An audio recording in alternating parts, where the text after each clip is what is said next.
नमस्कार सर्वांना. कसे आहेत तुम्ही सगळेजण? तर चला आज बनवूया आपण उपवासासाठी 2 पद्धतीचे थालीपीठ.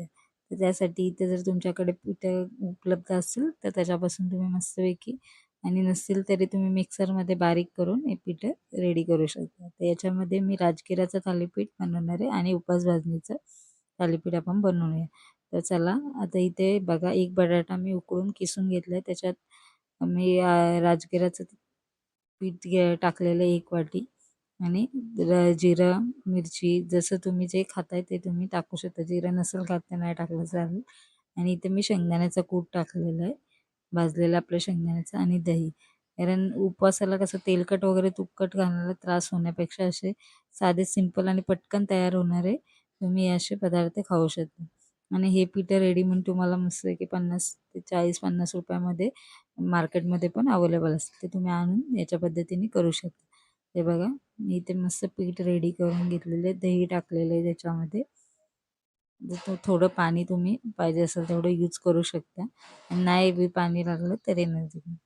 हे बघा, मस्त आपलं पीठ इथे रेडी झालेलं आहे. तुम्ही एका रुमालावर घेऊन हा गोळा थापून याच्यामध्ये पॅनमध्ये टाकू शकता.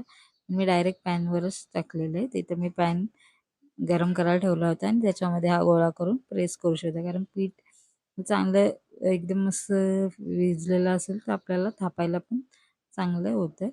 त्याच्यासाठी तुम्ही जेवढा तुम्हाला जास्त बारीक हवा असेल तर तेवढं करू शकता. जसं कुरकुरीत थोडा जाडसरच असं थालीपीठ चांगलं लागतं. इथं मी होल करून घेतलेले आणि आपण त्याच्यामध्ये तेल सोडणार आहोत.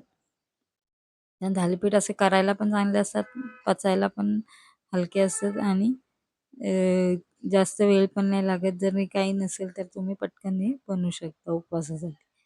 ते बघा, मी ते तेल सोडलेलं आहे आणि याला आपण कव्हर करून 5 मिनिटं शिजवून घेणार आहोत. झाकण देऊन आपण याला 5 मिनिटं शिजवून घेणार आहे. ते बघा, 5 मिनिटानंतर मी हे पलटी करून घेतले आणि परत आपण याला थोडंसं तेल सोडून परत याला 5 मिनिटं शिजवून घेणार आहे. तर मंद आचेवर शिजल्यावर चांगले खरपूस होतात. परत मीडियम गॅसवर पण याला शिजवून घेऊ शकता. बघा, ते मस्त असे सगळीकडून ते खरपूस व्हायला लागलेले आहेत. मंद आचेवर शिजवले की चांगले मस्त असे खरपूस होऊन जातात आणि खायला पण तेवढेच टेस्टी लागतात. मस्त सॉफ्ट असं आहे. राजगिराचं तुम्ही आपण मुलांना वगैरे पण देऊ शकता. कारण मुलं वगैरे अशी पिठंही खात नाही. त्याच्यासाठी उपवासाऐवजी आपण वेगळ्या दिवशी पण हे करू शकतो. इथे मी दही घेतलेलं आहे. पाहिजे तर तुम्ही चटणी बरोबर किंवा ठेचा वगैरे असं करून याच्याबरोबर पण हे खाऊ शकता किंवा नुसतं दही बरोबर किंवा नुसतं खाल्लं तरी चालू शकते. कारण आपण याच्यात मिरची वगैरे सगळं टाकलेलं आहे. त्याच्यामुळे नक्की एकदा ट्राय करून बघा. बघा किती मस्त कुरकुरीत आणि क्रिस्पी झालेलं आहे. जास्त वेळ पण नाही लागलेला. तर आता आपण दुसरं थालीपीठ बनवणार. त्याच्यासाठी पण मी एक उकडलेला बटाटा किसून घेतलेला आहे. किसून घेतल्यामुळे त्याच्या गुठल्या वगैरे होत नाही म्हणून चांगलं असतं. आणि त्याच्यामध्ये बघा, मी 1 मिरची, थोडं जिरं टाकू शकते आणि उपवास भाजणी त्या पीठ टाकलेलं आणि मीठ चवीनुसार टाकलेलं आहे मी इथे. तुम्ही जिरं वगैरे किंवा कोथिंबीर वगैरे असं काय खात असाल तर ते तुम्ही खाऊ शकता. आणि इथे मी 3 चमचे दही घेतलेलं आहे. बघा, दहीने आपलं खुसखुशीत पण होतं थालीपीठ आणि बाइंडिंगसाठी पण आपल्याला मस्तपैकी त्याची मदत होते आणि एकदम टेस्टी असं होतं. थोडंसं शेंगदाणा कूट पण याच्यामध्ये तुम्ही टाकू शकता. असेल तर भाजलेलं शेंगदाण्याचा कूट असेल तरी ते तुम्ही टाकू शकता. मिरचीऐवजी तुम्ही थोडासा मिरची अशी क्रश करून मिठामध्ये त्या ठेचासारखा पण करून टाकू शकता. आपण वेगवेगळ्या पद्धतीने आपण करू शकतो. जसे तुम्हाला हवे तसं करू शकता. तर इथे बघा, मी पीठ मस्तपैकी याचा गोळा रेडी करून घेतलेला आहे आपला. पीठ रेडी झालं.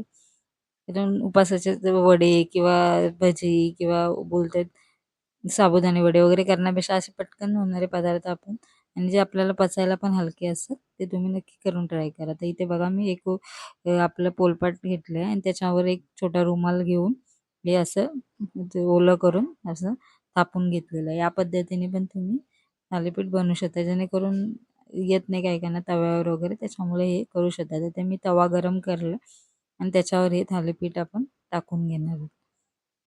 हे बघा, मस्त असं होतं की जास्त वेळ पण लागत नाही आणि मस्त हे होतं. तर पण कमी गॅसवर हे परत 5 मिनिटं शिजवून घेणार आहेत आणि ह्या ओलमध्ये तेल टाकून आपण मस्त असं ते आतमध्ये पण क्रिस्पी होऊन जातं. त्याच्यासाठी असं केलं की चांगलं लागतं. तसं मुलांना पण तुम्ही हे टिफिनमध्ये वगैरे देऊ शकता. 2 ते 3 मिनिटं किंवा 5 मिनिटं तुम्ही याला शिजवून घेऊ शकता. मंद आचेवर शिजवल्यामुळे ते चांगले होतात. तर इथे आपण पलटी करून घेऊया. आपल्या आषाढी एकादशी इथं येणारच आहे. त्याच्यासाठी आपण जास्त पोटभर असं खायचं असेल, पण जास्त तेलकट पण नको असेल, तर अशा पद्धतीचे तुम्ही नक्की हे उपवासाला बनवू शकता. इथे बघा, परत पलटी करून याच्यामध्ये थोडं तेल टाकून परत 2-3 मिनिटं शिजवून घेणार आहे याला. मस्त असं क्रिस्पी आहे, रेडी होईल. हे बघा, झाकण देऊन याला परत आपण ठेवून देऊया. दोन्ही बाजूनी मस्त असं खरपूस तुम्ही थोडंसं झाकण न देता परत थोडं असं ठेवलं तरी जरा खरपूस होतात. मस्त भाजून घेऊन खरपूस आपले हे रेडी आहेत. तर गॅस फ्लेम ऑफ करूया आणि मस्त असं सर्व्ह करूया. तुम्ही आता याच्याबरोबर पण चटणी किंवा काहीही करू शकता. मी इथे दहीच दिलेलं आहे. दह्याबरोबर हे सर्व्ह केलेलं आहे. जर तुम्हाला चटणी किंवा ठेचा वगैरे काय आवडला असेल तर त्याच्याबद्दल तुम्ही देऊ शकता. तर ही रेसिपी आवडली तर नक्की लाईक, सबस्क्राईब आणि शेअर करा. हे बघा, मस्त असे खुसखुशीत आणि टेस्टी असे आपले रेडी झालेले. Thank you for watching.